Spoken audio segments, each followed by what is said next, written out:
From Las Vegas, Nevada, the entertainment capital of the world, I'm David Gavri, and this is the Vegas Faces podcast, where we talk with Las Vegas locals about what it's really like to live in the City of Lights.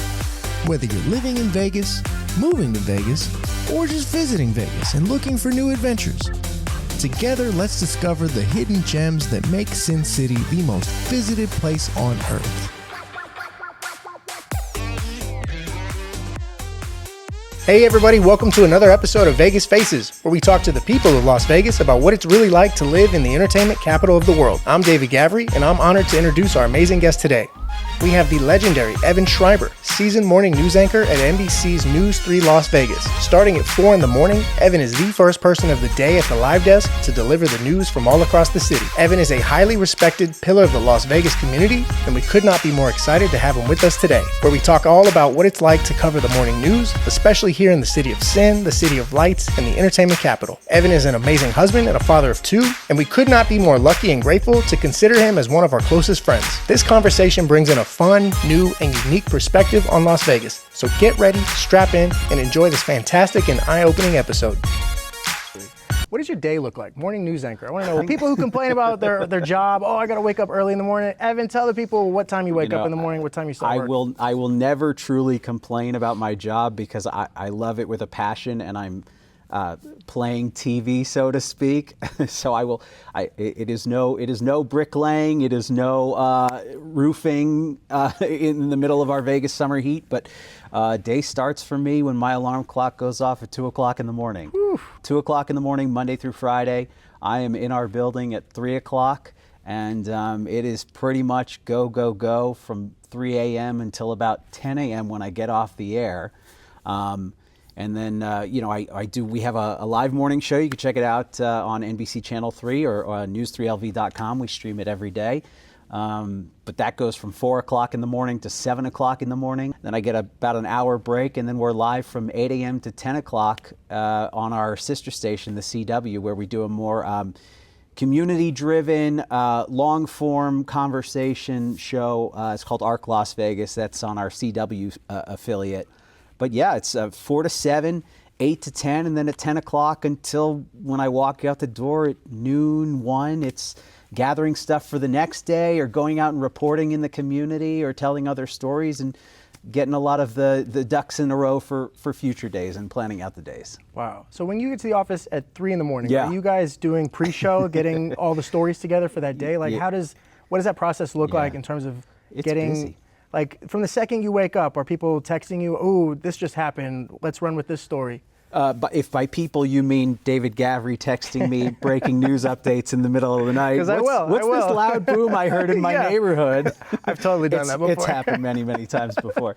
At 3 o'clock, it's I do our live desk. So we have our main news anchor. Her name's Kim Wagner. She's been a staple in this community for 15 years, 16 years on the morning show in Las Vegas for so much longer doing our NBC station. But I do our breaking news live desk anchoring, sort of a side piece where I'm constantly looking for news updates that people want to know, that people care about, constantly putting together quick breaking news updates or things that are happening now, happening today, to sort of get people ready for their day.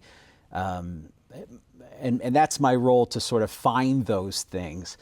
Search for those things, gather those things from about 3 o'clock in the morning until 4 o'clock when we go live on the air. And whether I'm ready or not, that 4 o'clock show is starting, and you got to be in place and in time. Wow. Yeah. It's deadline. It is pressure packed. It is pressure packed from 3 o'clock in the morning when I walk into the building, even before then when I'm checking my phone while I'm shaving and showering and looking for updates. It's pressure packed. It is pressure packed until 7 o'clock in the morning when we are done with that early morning show. And then you can just kind of breathe, or is it prepare for the next day? No, it's prepare for the next show. It's prepare for that 8 to 10 2-hour show. And then you get done at 10 o'clock. You can breathe for a second, maybe use the restroom, grab an extra cup of coffee, and then it's preparation for the next day. Wow. Yeah. And you've always done the morning news? No. So I started doing the morning show about 5 years ago. And a lot of people are like, why? Just Why? because of the schedule? Schedule works. Yeah. Schedule works. We're friends. We got kids the same age, toddler aged kids and preschool aged kids, and right now it works. Like right now, I can put them down for bed at 8 o'clock and hop into bed at 8:30 myself, and wake up at 2 a.m. and I got my 5.5 hours of sleep. I've been doing that about 5 years, but before then it was working a night side shift, which is like 3 p.m. to midnight. It's rare when you get to work a typical 9-to-5 job in the news world. That's for sure. I just think about like what can go wrong just in the office in general. I mean, I've worked office jobs where the coffee machine goes out, but you're there at 3 a.m. What kind of challenges, what kind of obstacles do you experience at your job? The biggest challenge is just keeping people informed and finding those stories that people care about. I know it's tragic when you see things happen around the world, whether it's even something like a bus crash in an Eastern European country, and you're like, oh, that's tragic, but how does it affect people here in Las Vegas? And I think that's what we have to remember about local news, is that especially on the morning show, it's people are getting up and starting their day. Do they want to hear about those things happening halfway across the world? Can they go find those things on their own? Or do we need to tell them about the traffic alert that's going to affect their commute to take their kids to school? Or do we need to tell them what they need to, especially with weather, what they need to bring with them, that jacket? People want to know, hey, what's the chance it's going to rain here in Las Vegas? Do I need to bring that umbrella with me, even if it's just for that 30-minute window when we get a few sprinkles? People want it, and that's the challenge of local morning news, is finding those tidbits that are interesting for folks that actually impact their lives. Yeah, I mean, you're helping people start their day. Like Yeah. You might be the first face that a lot of people see before they get their day started. That is absolutely true, which is why I ask everybody, why on earth are you waking up that early to watch us on the morning news? But we're appreciative. We're grateful. Being in Vegas, though, it's a 24-hour town, so you might have people just getting off work that, hey, what's been going on? I've been working for the last 8 hours, 10 hours. I need to know. I need to be informed. I need to know what's happening. Yeah, there have been those times where I have friends and colleagues roaming through our casinos here in town, and they see my face at 4 o'clock in the morning pop up, and they ask me what I'm doing. I ask them, why are you still out at 4 o'clock in the morning? Go home. Vegas is such a unique town because of all the things that we have here, and you literally get to see Vegas before we get to see Vegas. Like, you are reporting Vegas to the rest of us, but you're at the like ground zero level of like, here's what's happening. Yeah. And I mean, it's all aspects of Vegas. I mean, Mary and I like to go around town and, check out this restaurant. We like to do this and this event here. Yeah. But you're really just covering the whole spectrum of the city, good, bad, and ugly. And that's what's fun about being in this city compared to others that I've worked in. I worked in small cities, Eureka, California, with some 60,000 people who live there. That was my first job. Redding, California, Chico, California, some like 80,000 people in Northern California, north of Sacramento. I love those jobs, and I loved how you really were like a one-man band doing everything on your own because there was just not the manpower support to go with it. That's what's been so interesting about working here. I worked in Tucson, Arizona. Go Wildcats, by the way. I know you love your Arizona Wildcats. Tucson, Arizona, Portland, Oregon. And now here to Las Vegas. And what's interesting is you get this eclectic mix of people who care a lot about the entertainment industry and the hospitality industry and things that are going on the Strip, in downtown, the resorts off the Strip, the properties off the Strip. But then and it is such a large part of our city and part of our industry. But then you have people who have real everyday problems here. And you have to tell their stories with the same importance that you do to let people know that Lady Gaga is starting up her residency again. And so it's a mix here in Vegas that I didn't have in any other city, where you really have entertainment news as a big deal, In other cities, oh my gosh, Lady Gaga's coming to Portland. That's Yes. huge. Whereas here, it's nary a blip on the radar. Yeah, Oh, it's on the same day as the football game. Right, On the same exactly, day as exactly. some hockey game. Like, there's so much going on here. It's like a entertainment whirlwind. Yeah. Of how do you even keep track of it all? I mean, that's, what do they call it? Sensory overload. Yeah, which we love. It's why people love living here in Vegas. It's why people, locals, love living here in Vegas.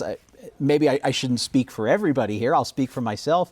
It's why I love living in the suburbs and living well off the strip in a community and just going, oh yeah, I live in a typical desert suburb, and in 20 minutes I could be at Allegiant Stadium for a massive concert or a Raiders football game, or be at one of the awesome dozens of massive concert venues that we have at these properties. Yeah, just the fact that like people are flying from all over the world to go to a place that you can get to in 20 minutes or less. Oh yeah. I cannot complain about that. I cannot complain about that aspect of this job. What kind of things, what kind of stories totally are like day stoppers? Are like you're having a nice moseying along day and then all of a sudden, boop, your phone goes off. You got to get into the mix. It's the ones that everyone is paying attention to. You get those chances. Okay, like we spent New Year's together, right? Yeah. And here's what's crazy about hanging with you on a weeknight. No matter what, like you don't get holidays. Like someone's got to be on the television on the holiday, especially New Year's, bringing in the new year here in Las Vegas. And so I remember you were saying, oh, I still got to get up early, still got to get to the station. Yeah, we watched the New York City ball drop on the East Coast time. You're like, and that's then it, said, bedtime, all right, let's go. Round up the kids, let's go home, let's go to bed. Yeah, for But sure. like not knowing what the day was going to bring. And then of course we had the tragic event in New Orleans and then simultaneously the event at the Trump Tower with the Cybertruck. Right. And so how did your day go? I mean, your day drastically changed. Yeah, I mean, so those bring out the best in my ability and bring out the best in my coworkers, because you have to thrive under pressure in this field. You are on deadline, and you need to be respectful about the information you're receiving and not go on rumors and unconfirmed reports in the way people can on social media, where they can put out things without any repercussion. So that morning, all we knew. I'll specifically talk about the New Orleans terror attack. I mean, I get in at 3 o'clock in the morning, our time.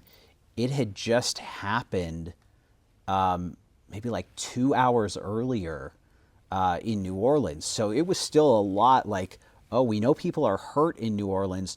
That's all we know at this point. And then you start seeing, the pictures come in, and you see the video come in, and you see the massive police response. And so you've learned doing this field that, oh, okay, now this is up a level. This is not just a regular car crash. This is now possibly an attack. And you hear about the people injured. And so in that sense, your alert level gets heightened in the different elements you start gathering. And then on a day like that, and then you have an explosion here in Las Vegas at the Trump International Hotel. At the time, all we knew from the video and from the first reports were that it was a vehicle fire. I mean, that's what the initial call was from law enforcement, was it was just a vehicle fire in the area of Trump International Hotel. And so if you're asking sort of like how I handle those day-stopping moments, at first you don't really know that they're day-stopping moments. At first you kind of get tidbits of information like, oh, there's a car on fire at the Trump International or near the Trump International Hotel. At first they just gave out cross streets. So we had to go, okay, well, what's in that area? Let's send a crew down there. And then you start seeing a little bit more. You peel back the curtain a little bit more. And you see, oh, I saw this social media video. Can we get this confirmed? It looks like it's a Cybertruck on fire in the lobby of the Trump International Hotel.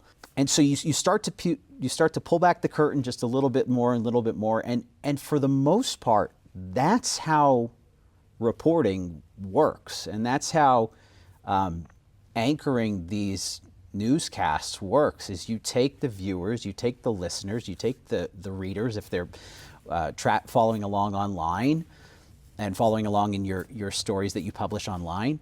You take them along on the journey. Well, this is how I found out that piece of information. Hey, we got this call that it was a vehicle fire at the Trump International Hotel. Hey, now we're seeing this video. Let's show you this video. You can see this truck on fire in the lobby. Pull back the curtain even more. And that's not to say that we are the ones sort of controlling the curtain. It's just, hey, we got this thing in, we got it confirmed.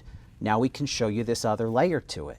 Hey, we got this other tidbit of information, and we got the word from New Orleans that that this number of people were killed and this number of people were injured. Here, we got it confirmed. We can pull back the curtain even more. Hey, the authorities, the FBI in New Orleans are calling this a terror attack. Let's pull back the curtain even more. This is what we have confirmed. This is what we are still working to find out. We are still, even for days after, law enforcement and us had no idea. I mean, we were getting our information from them, and they had not made the connection of whether the explosion at the Trump Hotel was connected to the attack in New Orleans. They were on the same day, vehicles were used, there was some sort of attack, and people started piecing things together, kind of unfairly, because we didn't know those things. Yeah. So I think to get back to your original question of when is it a day stopper? When is it a halt everything? This is what we're focusing kind of thing.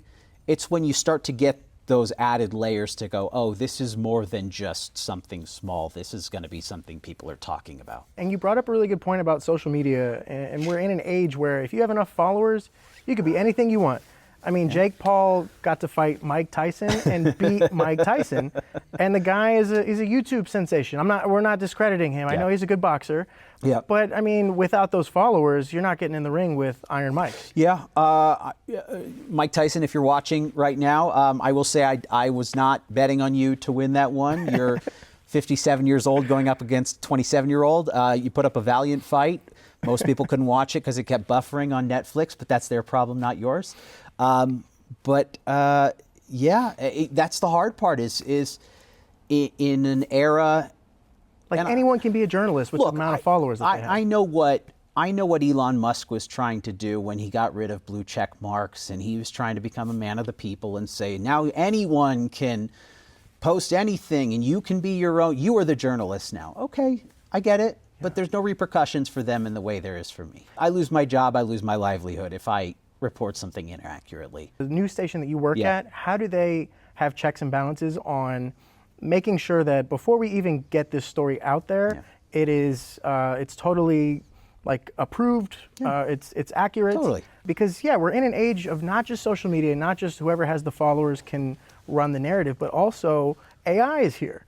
And you can have fake pictures now. Like there's been fake photos that people thought were real photos. So it's like, how do we know what to believe and what not to believe?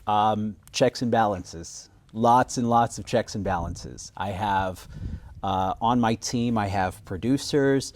I have myself as an anchor. I have co-anchors. I have meteorologists on staff to confirm whether the crazy tornado in the middle of nowhere is actually real. Shout out meteorologist Chloe Koch. She does a great job in our mornings to do that.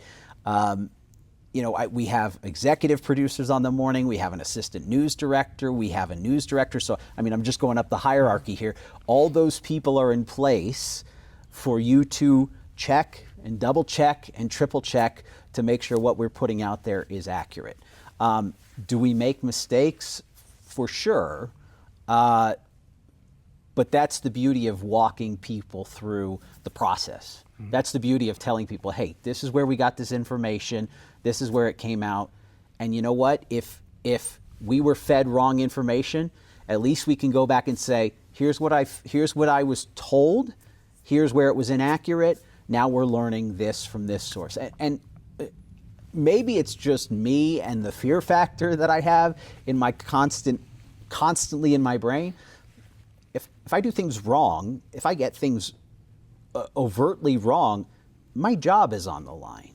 I mean, no offense to anyone out there who wants to go out and be a citizen journalist on social media, but if John Smith posts something inaccurately on X, No consequence. there's no consequence. Maybe there's a lawsuit 5 years from now if it's something so egregious. There's no consequence, and that's always in my head. You have to be accurate. You have to get it right, because your job is on the line, your profession's on the line, and frankly, the pressure is there in this day and age more than any other era to be accurate and be correct, because the scrutiny is at a level it has never been before. Evan, living in Las Vegas, like we live in a city where by the hundreds people are coming, just specifically from California. You are a gem of one of those people, and I just want to kind of get your take on how you like Vegas compared to California. What even prompted you Vegas over California? I know you originally... What can you not like about Vegas compared to California? This place was on my radar, but so far from the center of my radar that I got the offer to even come out here and interview for this job. It was like, all we knew, as I'm sure most newbies to Vegas know, all we knew is the Las Vegas Strip. And the partying I did here when I was 22 years old. Like, that's not that was not a way to live. Especially as a family man. Yeah, especially with 2 young kids and my wife. And so I think moving here was never really even like a realistic option.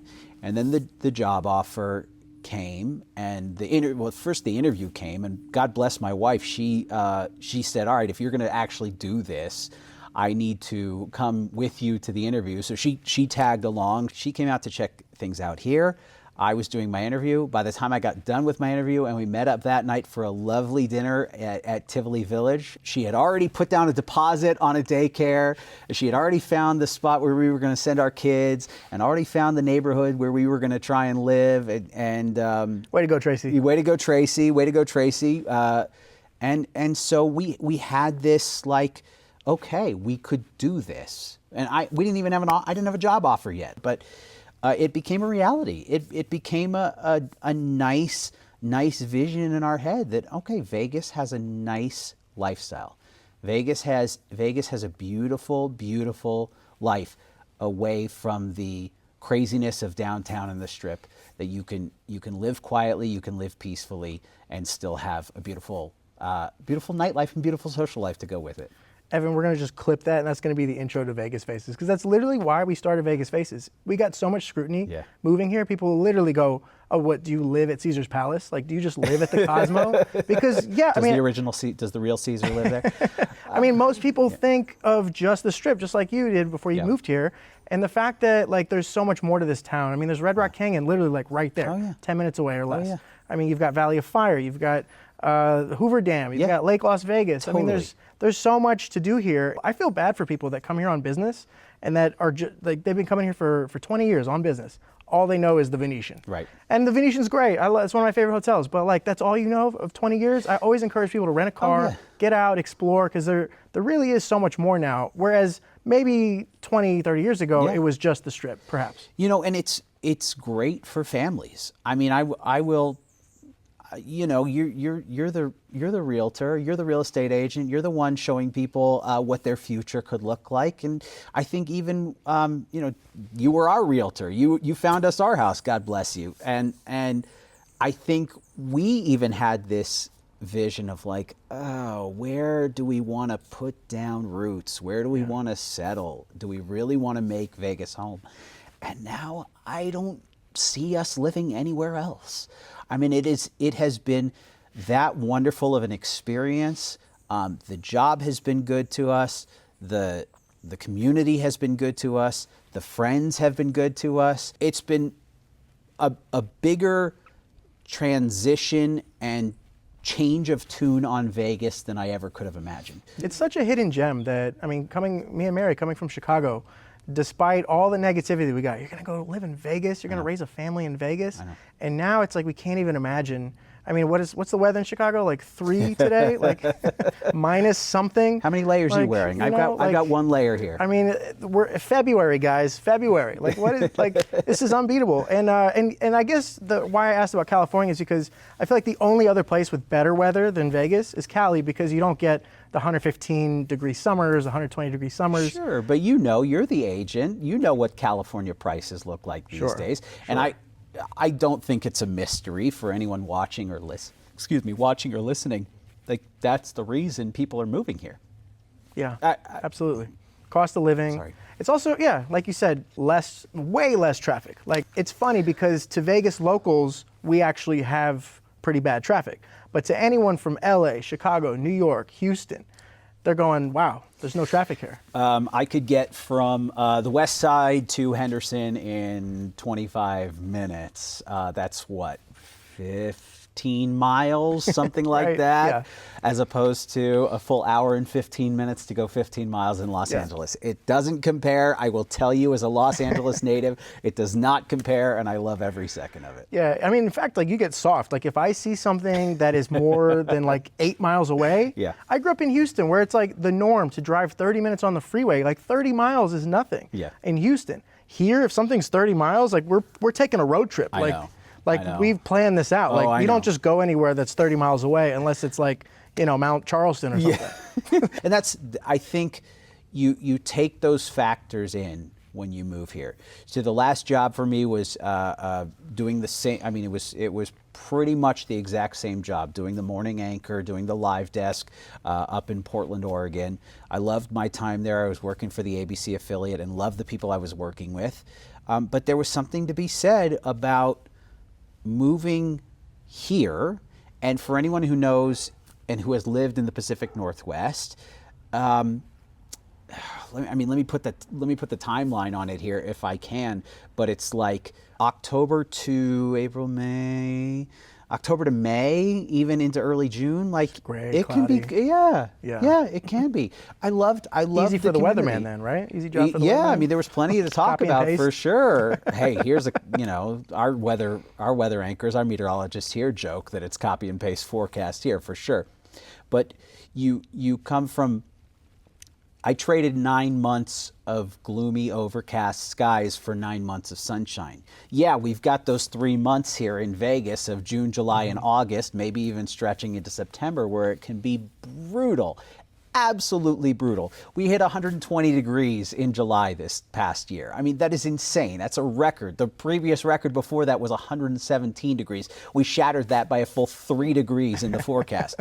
It can be brutal. It can be absolutely brutal. But I will trade that, not having to bundle up my kids in 3 or 4 layers just to go for a walk around the block and have to waterproof all their clothing.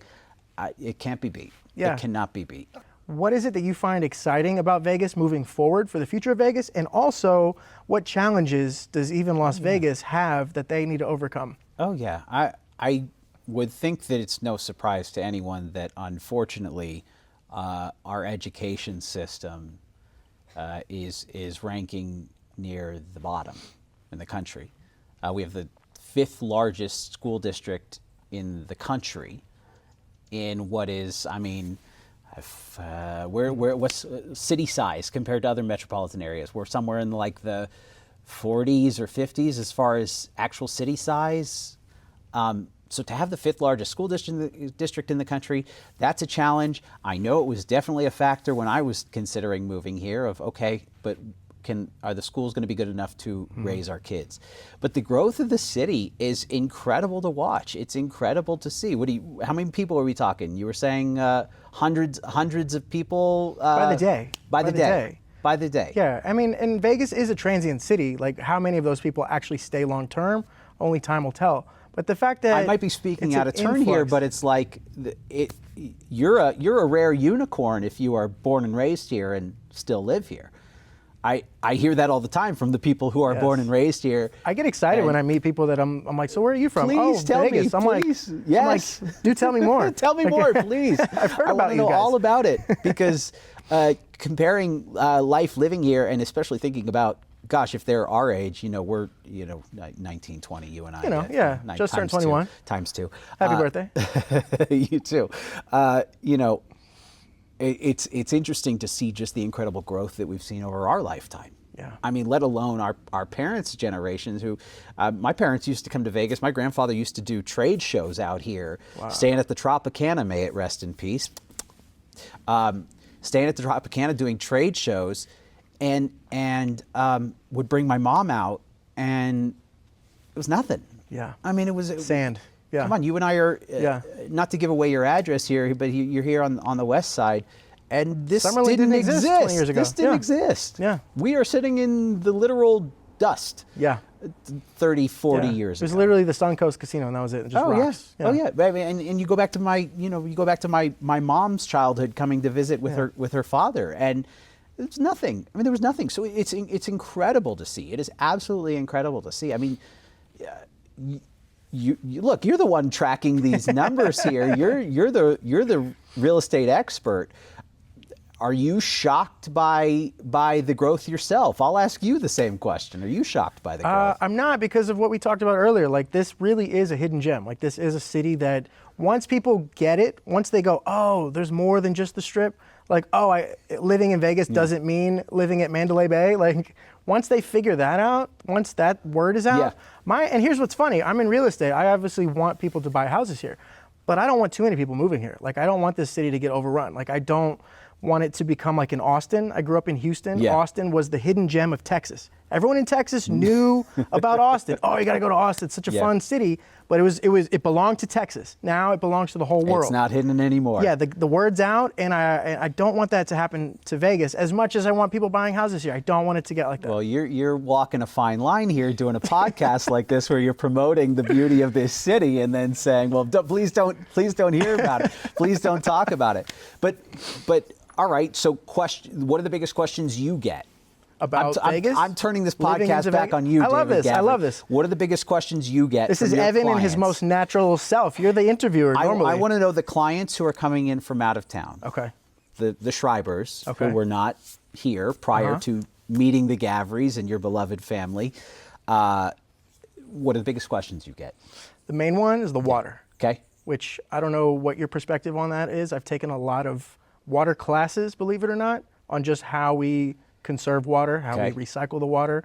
Vegas is #1 in water conservation. I don't know if you knew that. I'm sure you do. Okay. How we allocate the water from the Colorado River, sharing it with all the states surrounding. New homeowners are asking about water. For sure. Before they even move here. Hey, are we going to run out of water? I don't want to move to Vegas if we're going to run out of water.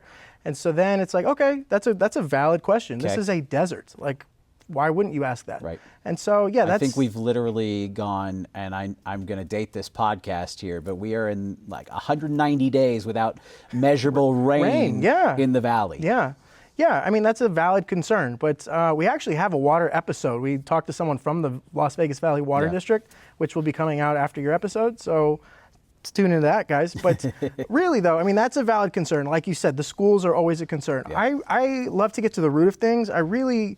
And you probably don't have the answer to this, but if you do, I want to know why, like we said, like the school district, the size of the school district, the size of the city, why can't we perform on the schools? I have a theory that as people move here, the influx of people coming here, like that's going to be a demand. What's your theory? I just think that if so many people are coming here, they're going to demand better schools. Yeah. People like you with families. Like, not everyone that's moving here is single and just ready to live the Vegas life as a 21-year-old. Right. People are coming here with their families. They're putting their kids into schools. They're not going to settle for subpar school systems. Yep. So I have to believe that the schools are just going to have to improve. I think, okay, I am not we do Crisis in the Classroom investigative team coverage on news3lv.com. Check it out there. I have my colleagues dive deep into this and have been doing for years now. But I will tell you, from the perspective of bringing my family here, I grew up in Los Angeles. You had the Los Angeles Unified School District, which is massive. It is massive in the same way the Clark County School District is massive. But grew up in the Los Angeles Unified School District, But in Los Angeles, it's fractured. You go out to the smaller cities, not in the city of Los Angeles. You go out to where I grew up in the West Valley, and you've got the Las Virgenes Unified School District. You've got Simi Valley has its own district. You've got these different pockets and suburbs, Glendale, Burbank, and they're not Los Angeles Unified School Districts. So you've got options. In Vegas, you don't have options. You are either sending your child to a Clark County School District campus, or you're paying For private school. Yeah. Yeah. From my perspective, those are your options. You can go try and get into a charter school or a magnet school, and you can apply and get on the wait list. And hey, there's absolutely nothing wrong with that. There's nothing wrong with sending them to your kids to private school either.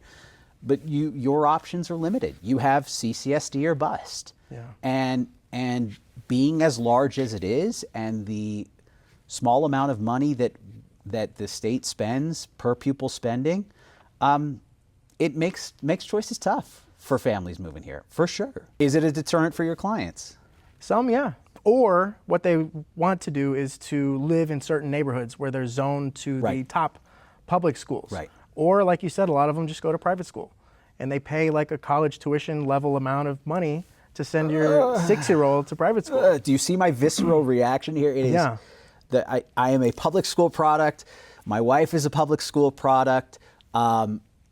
Public universities, public university. I paid in-state tuition. My wife paid in-state tuition in California. So yes, the thought of paying for private school is just making me sick to my stomach. Yeah. Yes, but I get it. I get the families that want to do that, and I totally get it.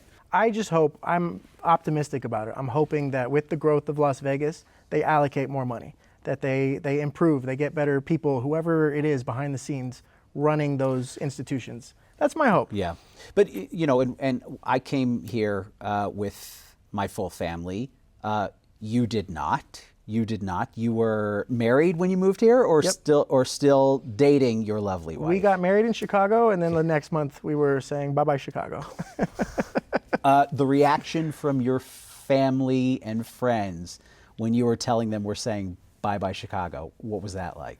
Well, it was, so where are you going? Oh, Vegas. Vegas. Oh, so you're just going to live at the Luxor. Caesars, yeah. Yeah. And, and that's a big motivation as to why we have this podcast here. It's really just, hey, this is what it looks like to live in Vegas through our own lens, through our own experiences. But yeah, starting a family here, that is always going to be a fear, is like, oh my God, are the schools. The one thing too, though, that I've heard is that because Vegas is such a 24-hour town, you have a lot of parents who unfortunately cannot be there for their kids. They cannot help their kids with their homework. They're not there to make sure that the kids are actually paying attention in whatever school that they're going in. Right. So as much as the school has a factor, a lot of it is still the parents. For sure. And we just have to be conscious of making sure our kids are learning at the best of their abilities. Thankfully, we have the daytime hours so that we're not tired and that we can spend the time to do the homework. So get ready to do some algebra, get ready to get back into some geometry and all that fun stuff. Evan, with the growth of Las Vegas, everyone's calling Vegas Hollywood 2.0. You've got a Cali background, so I got to ask you about that. And also more just larger scale question, what are you most excited about? Is it the baseball team? Is it the NBA team? Are there things that are happening here that only news people like you know about? Well, let's see. David, you got here, when did you move to Vegas? 2018. Okay, so you had just moved here after the Vegas Golden Knights got their start, I think it was, 2017 season. The first taste of professional sports that Las Vegas gets. And since then, we have the Las Vegas Aces, WNBA. We've got NFL in the Las Vegas Raiders. We've got the soon-to-be Las Vegas Athletics in Major League Baseball. You have a massive concert venue in Allegiant Stadium. You have T-Mobile Arena. And that's all just in the last 7 to 8 years here. It's incredible to watch. It makes you wonder why on earth Vegas took this long in the first place to get professional sports. I know the reason. We all know the reason. Gambling. Because, yes, they were concerned about gambling, and clearly we have put that to bed. Isn't it funny how it's now on everyone's phone? Like it used to be such a, like, you have to call a bookie, or it was so hush-hush, and now it's like 16-year-olds are just making bets. The leagues are in partnership, in bed, literally laying down with the gambling companies. They said Vegas would never get a sports team. Like, they would never even think about a sports team. They don't even want to talk about sports here in Vegas. And now they're calling Vegas the sports capital. You know, I had a fun opportunity to interview our former mayor, Oscar Goodman, and he was the one who was very heavily pushing for sports teams. You know, the Goodman dynasty. Yes. Oscar Goodman was our mayor for a long period of time. He termed out. Then his wife, Carolyn Goodman, was elected mayor after him. So it was 25 years, a quarter of a century of the Goodmans here. So that's a man who has seen a lot of growth. By the way, he used to be a mob attorney. I mean, that was his profession before he was elected our Las Vegas mayor. But I remember asking him about that because we were talking about the sports growth of Las Vegas. And I remember him just saying how he was almost yelled at in the way that you just explained. Las Vegas will never see a sports team. Las Vegas will never get professional sports. And the first team, you know, I'm sure he got grief from the National Hockey League, but the first league to take a chance on Las Vegas was the National Hockey League with our Vegas Golden Knights. And I would say that former Mayor Oscar Goodman is taking a victory lap, laughing in the faces of all these sports leagues and all these commissioners who said it's never going to happen, because it's incredible to watch the way this city has rallied around it. Now, we could have discussion. We could have a long talk about how the Las Vegas Raiders can barely pull in a crowd, and that it's a lot of the road fans that are coming in to see their team play in Las Vegas. But you still have the Vegas Golden Knights. You know, they go by that Vegas-born moniker because they were created here, founded here, an expansion team, and it's the way this city has swarmed into sports has been incredible to watch. You know, and now I think you brought up like Hollywood 2.0. Marky Mark, right? He's coming. He's making Marky movies Mark here. Wahlberg, Marky Mark and the Funky Bunch. He's a far cry Remember, he from lives that. by your house, not the other way around.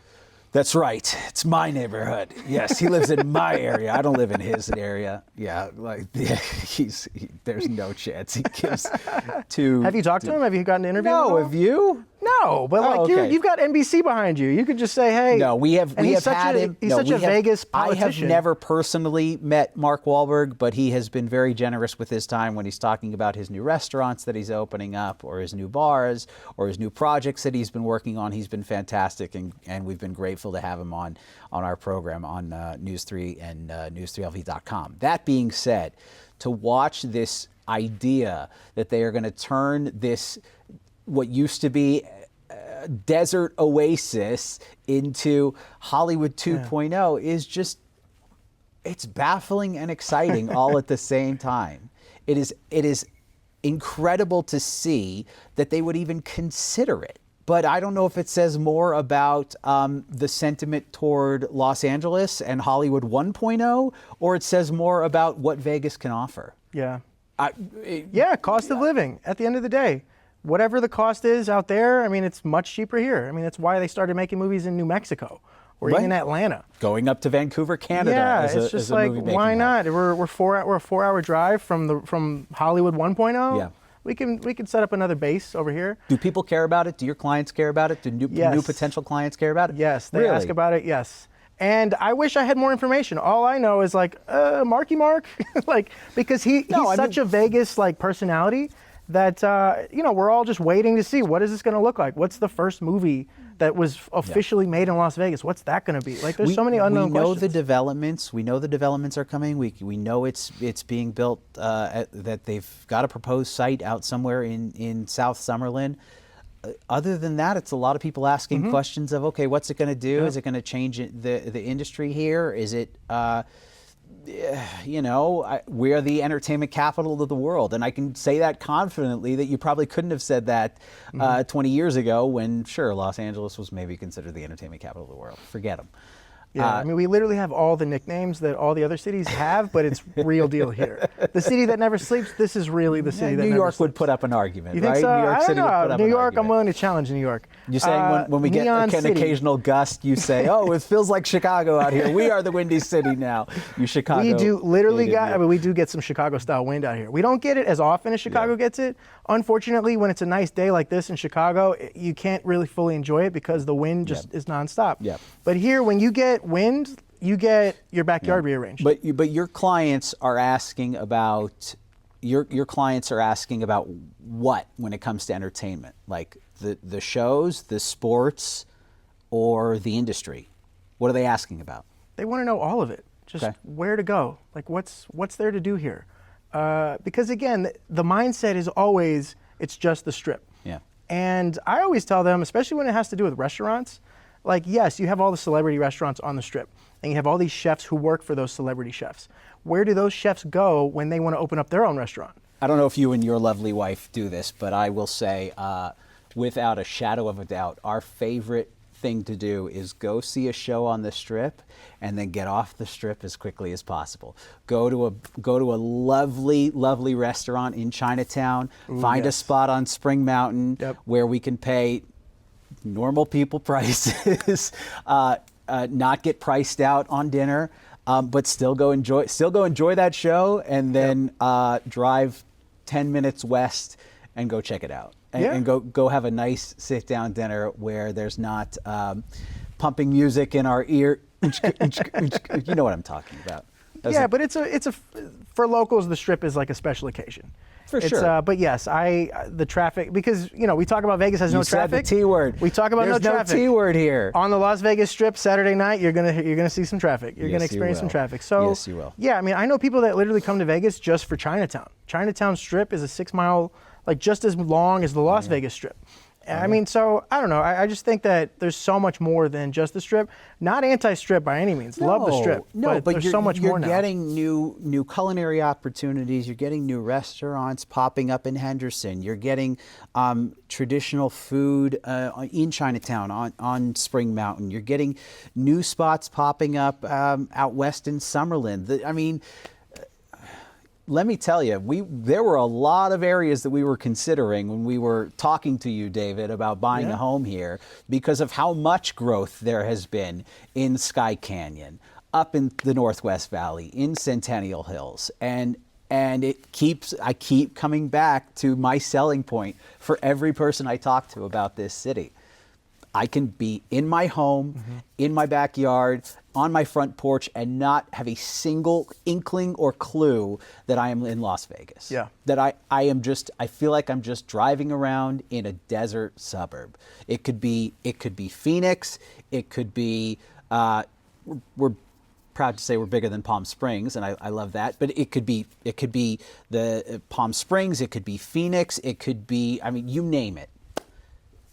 But then 15 minutes later, I could be at the biggest show on the planet. Yeah, I mean, look how quiet it is. I mean, other than maybe a bird or a dog barking, but like, like you forget sometimes that a place where someone just got on an airplane for 20 hours is right over there. Oh yeah, it's like right there. Oh yeah, it's unbelievable. So I like to be able to go into the madness whenever we want, but then escape the madness and come back out into the boring burbs. Yeah, and it goes back to my job and my career and the life I've chosen, where I want to be in that fun city, but this fun city still has its real difficulties and its real problems, and I'm grateful I get to tell those stories every day. Yeah, just like anything else, right? I mean, it can't all be shiny, glitz, and sparkly and butterflies. It's gotta, we've got real deal problems too, and it's not just a slot machine not working. Like, it's real deal problems here. So, my biggest curiosity when watching the news, or watching any like TV talk show, they're always drinking the mug. There's always a mug with the logo on there, with the news logo. Water, coffee, juice, nothing. You see my coffee socks here? Yeah. See that?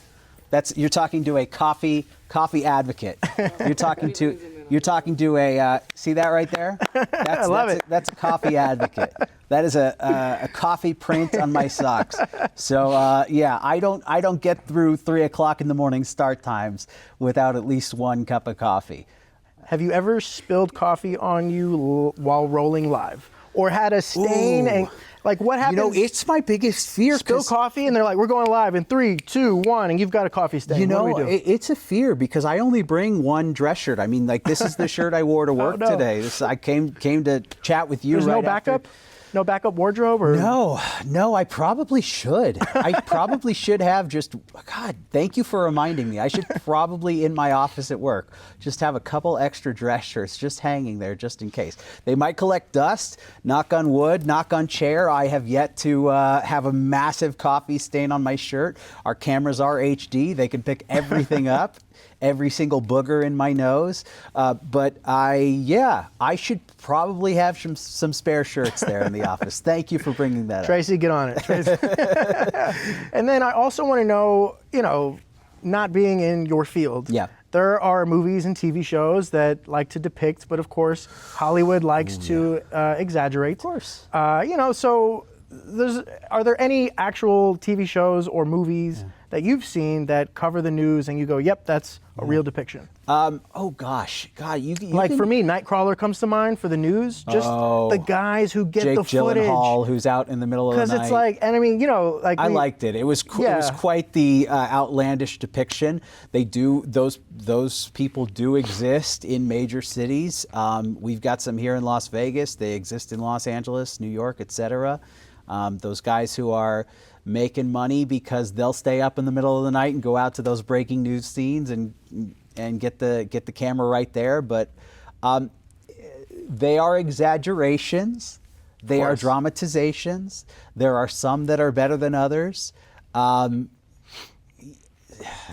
Nightcrawler. You brought up Nightcrawler. That's a dark one, right? Too dark? It's a film about a guy who crosses a line. Mm-hmm.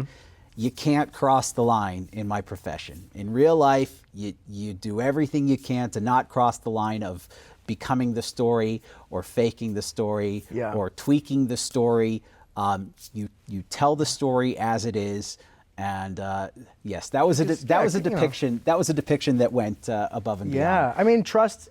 It's so easy.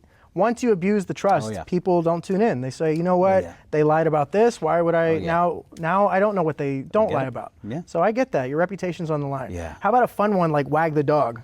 Ooh, never from the saw 90s? Never saw it. Oh, Give me another one. Give me another one. Okay. The one with Jennifer Aniston, The Morning Show. Ooh, that one's fun. Yeah? That one's fun. But you gotta take into consideration, and I do love that show. Again, a true dramatization. You got to take into consideration that is in the biggest media market in the country. Okay. That's in New York City. So the preferential treatment that Jennifer Aniston gets as the #1 morning news anchor in the largest city on it's a national morning show. Trust me, I would absolutely love to have someone to drive me to work every day, do my makeup, do my hair. Nope, I'm doing that all on my own every single day, putting on my own makeup. It was a trial and error thing that I learned many years ago. So yeah, in that sense, you take those films, you take those shows with a grain of salt. Sure. Okay. Last one, Newsroom, Aaron Sorkin. Loved it, but it's a Sorkin production, so the dialogue is incredibly snappy and witty, and there's no room for breaks or pauses or improvisation. And so don't get me wrong, I love that show, and Jeff Daniels actually was very, very good in that in that news anchor role. His delivery was actually not bad. Because there are those shows that I can't watch where the news anchor or reporter is so much of a caricature that I'll watch and go, I can't do it. I can't do it. Turning it off instantly. Newsroom was great. Yeah. Newsroom was great. What do you find the most fulfilling about doing what you do? I find the most fulfilling is sharing a story that people just might not know about or might not care about. Making them care is such a fascinating thing, because you could tell a story about something going on in Henderson, or a kid who's doing something cool in Henderson, or There are many times where we're telling stories about a tragedy in a different part of the valley. And to be able to make people interested and lean in a little bit and perk their ear up to say, oh, what's that? Oh, I'm learning something new. Being informed about something I didn't know in the first place. And it might not be someone they knew, might have never met that subject of that story. It's beautiful. I mean, it is beautiful to be able to share those stories that are impactful in the community, that can change people's lives for the better. It is, I know, it sounds very holy. Trust me, there are many long hours and long days of working to tell that story. But it's a privilege. It's an absolute privilege. Evan, thank you for being one of the Vegas Faces. David. Beautifully said. David, honored to be here. Honored to have you, man. Honored really. To see your Vegas face too. Like I'm happy that people got to meet you, because it's nice to see the person behind the TV screen. Thank you. It's nice to you have a huge impact on what you do. Has a gigantic impact on this city. We have a great news team. I speak very highly of it. Hey, there's a lot of great local news stations here in town, and a lot of great work being done by a lot of people who put in a ton of hours and a ton of effort, many times with very little pay. And they keep doing what they're doing because they're embedded in this community and they want to see the good in this community too. I'm going to go get to bed.